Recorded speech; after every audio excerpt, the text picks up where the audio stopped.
Il vous est probablement arrivé, pendant que vous étiez en train de résoudre un conflit, de vous dire est-ce que j'ai agi de la bonne manière ou est-ce que c'était moi le trou de balle dans cette histoire au final?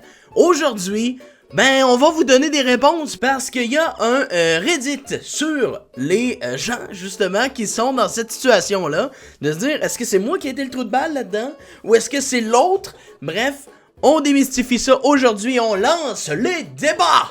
Coucou! Donc, il y a une fille qui, avec son conjoint, se demande si c'est elle ou son conjoint le trou de balle dans deux situations différentes. La première, c'est moi qui se lève tous les matins le week-end quand notre fille de 2 ans se réveille, tôt évidemment. Je ne travaille pas actuellement car enceinte de 8 mois. Je comprends qu'il soit fatigué car il se lève tôt pour aller bosser toute la semaine. Sauf que je suis déçu qu'il me propose pas une fois de temps en temps, au moins de rester au lit. Je dors super mal en cette fin de grossesse et je suis fatigué. Bon, effectivement, monsieur devrait aussi se lever de temps en temps. Par rapport à ça, effectivement, est-ce qu'il y a conscience de tout ça ou pas? Ça serait une question que je lui poserais quand même. La seconde, il veut se débarrasser de notre chien. On a notre chien depuis presque 6 ans. Pour moi, il fait partie de la famille. On a dû déménager récemment. Nous avons quitté une maison avec un grand jardin pour un appartement. Et ça doit être justement la cause, là. Ça demande plus d'organisation pour gérer les sorties du chien, c'est clair. Je me trouve la journée à devoir sortir le chien de presque 40 kilos avec ma fille de 2 ans à gérer à côté.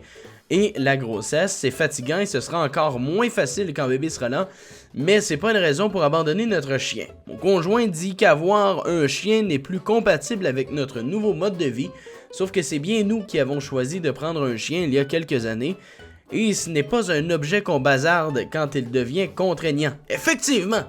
Si t'as un chien, c'est parce que tu vas le garder toute ta vie. Là. Si t'es pour t'en débarrasser, c'est parce que t'étais pas prêt à en avoir un. Fait que avant de prendre cette décision-là, réfléchis. Tu sais, c'est quand même... On parle pas d'une paire de souliers, là. On parle d'un être vivant. Je connais son conjoint depuis plus que 10 ans. Sa réaction, surtout pour le chien, ça me rend super triste. Déjà que je me sens mal en cette fin de grossesse.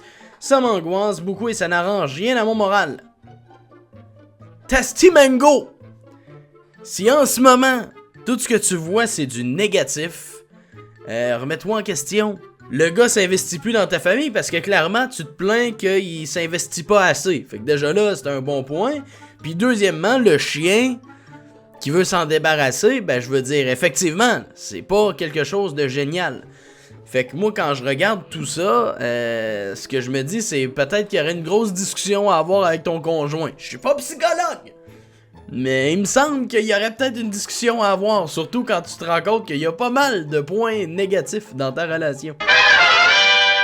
Je suis avec mon copain depuis 3 mois. Ces derniers jours, il était très fatigué, donc assez peu tactile, et il m'a dit de pas m'inquiéter. Je suis rentré dans ma famille ce week-end pour être aux côtés de notre chien, qui va être euthanasié. Il y a beaucoup d'histoires de famille et de chiens, on va se le dire. Il n'est pas très présent car assez occupé, aujourd'hui également. Hier soir, je lui dis « je t'aime », etc. Il n'a pas répondu, a laissé un vu, je me suis dit « tranquille », il s'est endormi, mais je trouvais quand même ça bizarre, vu qu'on s'y répond toujours. Je lui ai fait remarquer ce matin sur le ton de l'humour. Il a esquivé, ce midi il a esquivé, il m'a laissé en vue. Je sais qu'il a un trajet de 2 heures en passager d'une voiture et qu'il ne fait absolument rien d'autre qu'être sur son tel quand il est en trajet. Et je ne peux m'empêcher, de me dire que ça lui coûte à peine 1 minute de répondre et de dire des choses ou juste prévenir qu'il va pas être dispo.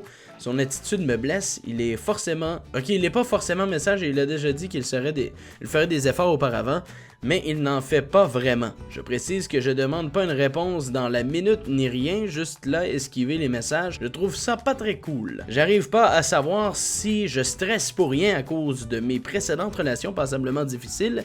J'ai peur qu'il n'ait plus de sentiments et qu'il n'ose juste pas le dire et j'ai beaucoup de mal à prendre du recul. Eh là, effectivement, je veux pas être plate, mais moi ça me donne l'impression qu'il essaie de s'auto-saboter dans ta relation, ma grande, là. Ouais, c'est ça, peu importe son style d'attachement, pour que votre relation fonctionne, il doit communiquer clairement et pas juste te dire de ne pas t'inquiéter. Sans ça, tu es parfaitement légitime de t'inquiéter d'être blessé. Effectivement, la communication, messieurs! La communication, messieurs et mesdames, c'est ultra important dans un couple, goddamn! D'abord les faits.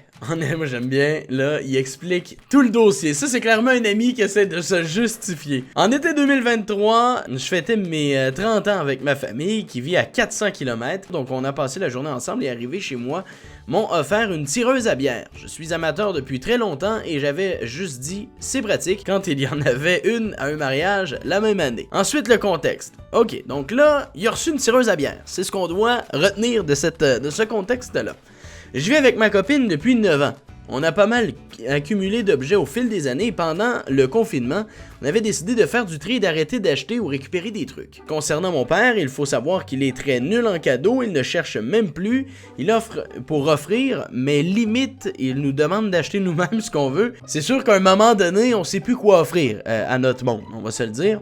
Donc, sauf que cette année 2023 a été très inspirée. Il a donc fait cet achat de cadeaux avec mon frère et ma soeur, et on parlait à ma copine qui leur a dit que c'était une très bonne idée sur le papier, mais qu'on avait plus de place et que ça allait plus nous encombrer qu'autre chose. Ils ne l'ont pas écouté, mais elle avait raison. Oui, car 2 ans et demi plus tard, qu'en est-il? Je ne bois presque plus d'alcool chez moi. J'aime la bonne bière, donc les fûts de Heineken, je suis pas fan. Et avec notre déménagement prochain, on a refait un tri et avons constaté que cette tireuse était finalement juste une grosse décoration. Du coup, j'envisagerais de vendre la tireuse, mais je suis très mal à l'aise avec l'idée de vendre un cadeau. Donc je pense la leur rendre, mais je connais mon père, aller en l'encontre d'une bonne intention de sa part. L'attaquer personnellement, il est très principe. Et je pense qu'il le prendra mal, mais également mon frère et ma soeur, qui font toujours l'effort de trouver des cadeaux et que je crains de décevoir ce coup-ci. Eh là là, ben je veux pas être plate à un moment donné, mais tu sais, t'es pas tant trou de balle. C'est un cadeau que t'as reçu, t'en as plus de besoin. Je veux dire, à un moment donné, faut se dire les affaires. On s'encombrera pas parce qu'on veut pas blesser quelqu'un. Je veux dire, on n'a plus de besoin, on le vend, that's it. That's it. Aussi simple que ça. Je veux dire, les gens vont pas t'en vouloir parce que tu vends ça au bout de la ligne, tu sais. Soyons réalistes! Il refuse de payer une livraison de pizza en retard. Mon gars, le titre t'aide pas, là. Le titre t'aide pas. Je vis à Montréal et je commande souvent de la pizza. Sur certaines livraisons comme celle-ci, il y avait une garantie de livraison sous 50 minutes. Donc, commande passée à 23h47. Gros, tu commandes tellement tard, c'est normal qu'il va avoir du retard, là, tu sais, je veux dire, à cette heure-là, il y a juste un livreur. Et arrivé du livreur dans le hall à minuit 42, donc 5 minutes de retard. Hey, tabarnak! La commande est donc gratuite. C'est même écrit sur la facture arrivée avant minuit 37 ou gratuit. Pour ces radins décomplexés, plus question de payer. Pourquoi j'irais le payer 3 € alors que là, je l'ai sorti à 19 centimes? Alison est une radine très organisée. J'ai donc dit au livreur que je paierais pas et qu'il m'a laissé la commande en disant que c'est lui qui devrait la payer. Ce qui peut arriver, mais est illégal en soi, effectivement. C'est pas vraiment de sa faute, les routes sont compliquées avec la neige, en plus c'était un immigré comme moi et anglophone, parfois difficile de vivre ici quand on parle pas français. Ben moi ça me rappelle un épisode d'une émission, je me rappelle plus si c'était dans How I Met Your Mother ou dans une autre série où les gens commandaient la pizza ou... Oh non! Non, je pense que c'était dans Big Bang Theory, où il commandait de la pizza puis il faisait tout pour pas que le livreur arrive à l'heure pour avoir la pizza gratuite. Je veux dire, à un moment donné, il est 23h47, tu commandes une pizza. Attends-toi à ce qu'il y ait du retard, damn, il y a personne dans les cuisines. Mais moi je pense que c'est un peu de mauvaise foi de la part d'Electrical Band, parce que je veux dire, c'est pas parce qu'il est arrivé 5 minutes en retard que tu dois avoir de la pizza gratuite. Je veux dire, si t'as commandé de la pizza, c'est parce que t'étais prêt à la payer, rendu là, tais-toi, paye, je veux dire... Tu l'appelles à minuit. Si, mettons, c'était en heure de pointe avec 6, 7, 8 livreurs, je pourrais comprendre. Mais là, fuck, man, il est minuit, là.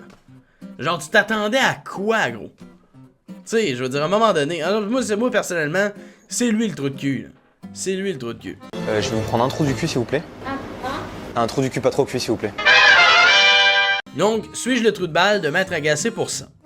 Petite histoire légère, je suis en couple depuis 3 ans avec ma copine et tout va parfaitement. On a dû s'embrouiller une fois en 3 ans, aujourd'hui je l'ai vexé, je me sens très légitime sur le fond, trou de balle sur la forme. En gros, on parle à peu près tout le temps par message durant la journée, on a toujours un truc à se dire et depuis quelques jours il arrive qu'elle me donne une info, je réagis à l'info par une question et elle me redonne la même info en guise de réponse sans même capter qu'elle vient de me dire la même chose et je vous avoue que ça m'agace un peu.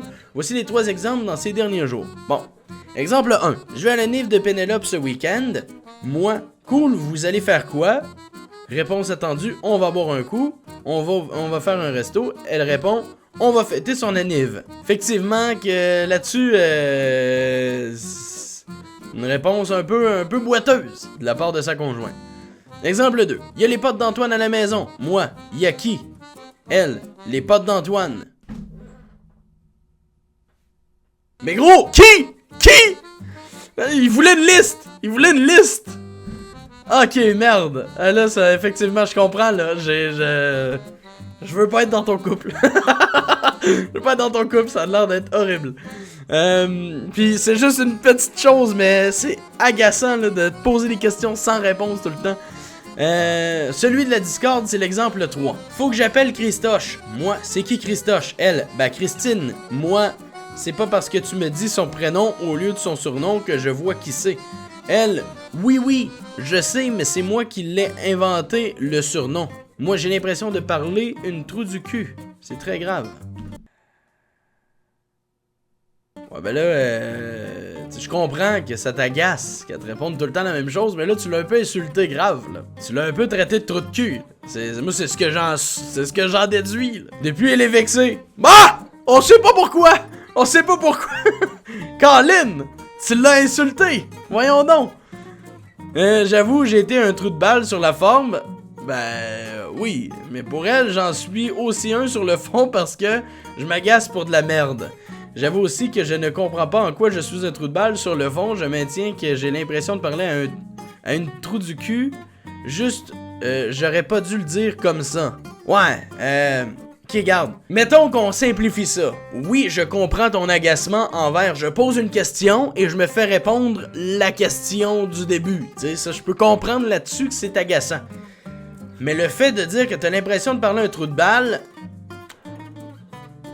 t'aurais peut-être pu dire un mur. Ça aurait peut-être mieux passé. Tu sais, de trou du cul, c'est lourd de sens comme terme.